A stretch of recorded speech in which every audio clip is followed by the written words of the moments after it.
সত্যি বলছি, প্রথমে এই চার্টগুলো দেখে মনে হচ্ছিল ফটো তোলা নয়, যেন অঙ্ক শিখছি।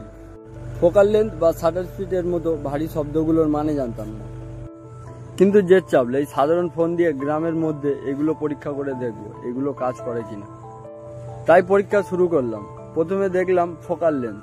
সাধারণত আমি সাবজেক্টের একদম মুখের সামনে গিয়ে ছবি তুলি, তাতে সাবজেক্টের মুখটা কেমন চ্যাপটা আর অদ্ভুত লাগছে। কিন্তু চার্টে লেখা ছিল দূরে যেতে, তাই আমি 10 পা পিছিয়ে এসে 3x করলাম। বিশ্বাস করবেন না, কোনো দামি ক্যামেরা ছাড়াই হঠাৎ করে ব্যাকগ্রাউন্ডটা ব্লার হয়ে গেল আর ছবিটা পুরো সিনেমার মতো লাগলো। এরপরে কলে গেলাম শাটার স্পিড চেক করতে। আমার ইচ্ছা ছিল টিউবওয়েলের জলকে হাওয়ায় আটকে দেবো। প্রথমে অটোমেটের ছবিগুলো ঝাপসা আসছিল, তারপরে যখন চার্ট দেখে শ্যুটগুলো করতে লাগলাম, জলের ফোঁটাটা ঠিক মাঝপথে আটকে গিয়েছে। আজ বুঝলাম দামি ক্যামেরা লাগে না, নিয়ম জানলেই ম্যাজিক হয়।